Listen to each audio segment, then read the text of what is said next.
I am a 35 years old female just got engaged to my fiancé 37 male Sam. We do not live together because we're waiting till marriage given he and his family are highly conservative Christians but they're really nice and lovable people.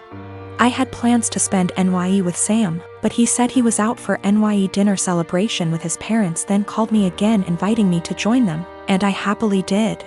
His parents were there, they welcomed me and ordered many dishes and desserts and drinks. We celebrated and had great time, that is until it was time to pay. I pulled my wallet out of my bag letting them know that we'll split the check between us. Sam mumbled, "No, you don't have to, we invited you," but I insisted. He and his parents then stared at me. I asked what was wrong and both mother-in-law and father-in-law said they didn't have money on them.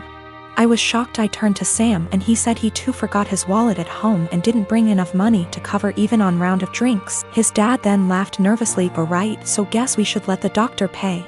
I was taken aback. I said, "I'm sorry, but no, this is just so much money to spend on one dinner by myself, and I didn't think I was expected to pay the entire bill." Sam said I should pay and he'd pay me back later, but I said no since I know he will have to get a job to pay that much money. I said, "I'm sorry, but this isn't the first time I've been put in this situation by him and family, where I'm expected to rescue them after they somehow forgot their wallets and expect bothers to pay hundreds for their extravagant dinner." I told them I'll only pay for what I had and that's it. He and his parents were shocked. They started arguing about how I have the potential to pay right there and then, but I was acting as if they were strangers, not family. But that doesn't mean I'm obligated to pay. How could someone go out to a fancy restaurant, order so many dishes, desserts and drinks without bringing money? Sam begged that I just do it and call it a night, but I refused. The argument got heated, then I got up and walked out. Sam called later at 2 a.m. basically yelling that I ruined NYE celebration and made his parents suffer, because I refused to pay the entire bill. AMD instead acted selfishly and paid only for myself, after they were gracious enough to invite me. I told him how unfair it was for me to pay. Even if I have a good salary doesn't mean I want to spend it all on fancy dinner. He didn't reply, he just said he'll pray that my parents will let this go, and not resent me after I basically damaged the relationship with them. I felt awful thinking I should have covered the bill instead of leaving. I am 17 female, have a child Aaliyah, she is 6 years old, with my ex Jacob, he is 33 years old. He has a new girlfriend Regina, she is 27 years old. We just finalized a court order he requested after meeting her and currently have complete 50/50 custody. Regina has always been a little too involved and believes that since she trains parents to parent, she knows everything. Every time I ask Jacob for help with Aaliyah, he comes with suggestions from Regina instead of workshopping things between the two of us. She has been overstepping for years. Jacob and I are pretty much parallel parenting now and do everything separate, including birthdays and even parent-teacher conferences. He brings Regina with him to his meetings. Regina picks Aaliyah up from school every day because I don't get off work in time, and he did not want to pay for the after-school program, since he did not need it during his time. So of course he jumps at the opportunity to involve Regina. Well, I currently am trying to find a car because I lost mine, so she ends up bringing Aaliyah to my home instead of our meeting point. When she showed up with my daughter, she was being really quiet and looked sad. When I asked her what was wrong, she wouldn't tell me, so I confronted Regina at her car, who said she took away Aaliyah's tablet and TV time because she refused to do her homework and kept her home from cheerleading practice until it was done, so she missed it. Aaliyah loves cheer, and this was just cruel to me. It's something she and Regina connect over, and she got her all into this sport just to use it as a tool to control her? To rip away when she feels like it? She's 6 years old, and that was not her place. I have told her before she was not allowed to discipline, but she said, if she is going to have Regina in her care, she will have to discipline her, and since she does not yell or hit, she doesn't understand the problem. I told her she is not a mom and should not be acting like one. She said this is why Aaliyah has behavior issues in MY care and left. I called Jacob and demanded that Aaliyah is put in the after-school program, and he refused, saying I was being ridiculous. But the parenting plan says no cruel punishments and that only the parents should lead most discipline. If he's doing what she says all the time, how is he leading? Now she is refusing to bring her to my home, and I have to Uber to the meeting point, which is costing me loads of money. Is this something I take them back to court about? Edit to add that she keeps her for a couple hours after school until I get off. That's how she had enough time to discipline her. Yes, there is a clause about meeting partners. She's been around a few years. That's not the issue.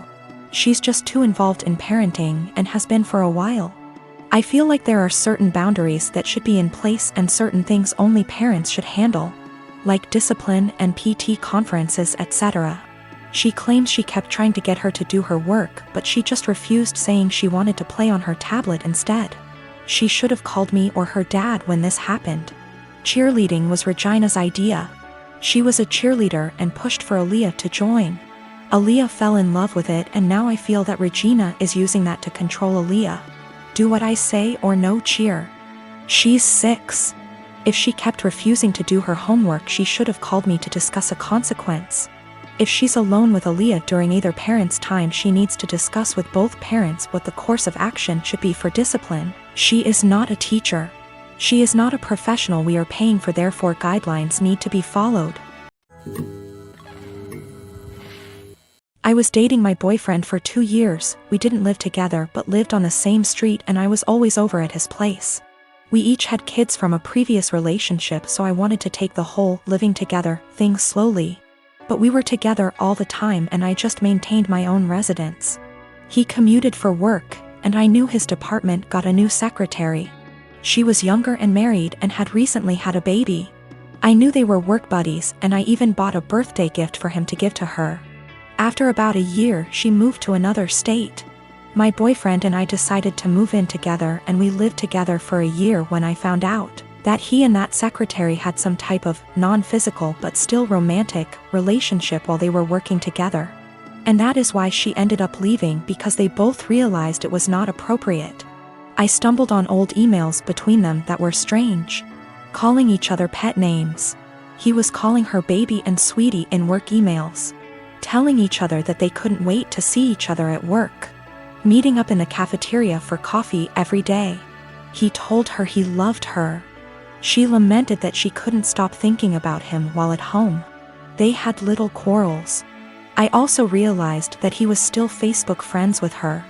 We talked a lot about this, and he said he was just so unhappy at work at the time and unhappy with our relationship because we didn't live together, that he was vulnerable to attention from a beautiful woman. He said it never became physical, but they were very emotionally entangled at the time for many months. I had no idea at all. He said together they decided the best thing was for her to accept another job offer, which he helped her get. He's very remorseful sometimes. Other times he will tell me that it's partially my fault because I rarely stayed over. I was doing everything for him to help him out because I knew how busy he was and how stressful life was for him back then. He will also try to tell me I was too cold. I've tried to move past this. I told him he needed to delete her from Facebook, and he did. It's been over a year since I found out, but I still feel so much hurt and anger if I think about it, or if something triggers me. Even something as stupid as a movie where the man is hooking up with his secretary. It's been over a year of anger, fighting, hurt and drama. The man I thought I was with is not the guy who would speak to his married secretary like that. Should I just give up? I'm tired of feeling this way. My boyfriend and I have been together over a year and living together about 6 months. He's an extremely light sleeper. We never used to have problems, but I'm now on medicine that causes me to have more insomnia, so it's harder for me to fall asleep.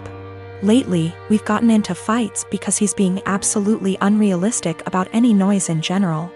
I can't clear my throat quietly, sneeze or even yawn without him grumbling, groaning, or yelling at me at how loud I'm being. When I say yawn, I don't mean some exaggerated TV yawn, but literally the sound of me silently taking in and expelling air from my mouth 3-4x over the course of 2 hours sets him off. Sneezing is very rare and it's also quiet, but if I have to make any noise, I do it as silently as possible. But it's not enough for him. When I was extremely sick with the cold, he made me sleep on the couch because I was having a tough time sleeping without being able to actually blow my nose to breathe. But when he caught it a week later, I gladly let him sleep in the bed and helped take care of him when he woke up in the night because he wasn't feeling well. I've argued with him multiple times that it's unfair for him to expect absolute silence and be mad over the air he hears from a yawn, but he just shuts me down and tells me to be quiet because I've disturbed him from being right on the edge of sleep.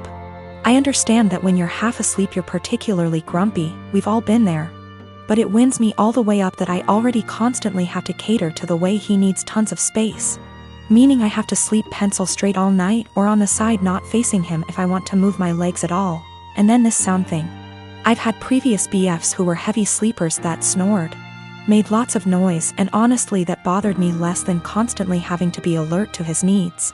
He says that earplugs don't work and he only likes to hear the fan, so white noise is out of the question. I don't want to go downstairs because then I'll just stay up, and I don't want to keep taking melatonin every night, but I'm this close to not renewing our lease together next year if things don't change. It also makes me feel like if we got married and had kids he'd just expect me to be up all the time dealing with the baby, so he can sleep, or complaining about his sleep, or if one of us was to have a chronic sickness that we'd have to sleep in different bedrooms, because of how selfish he is.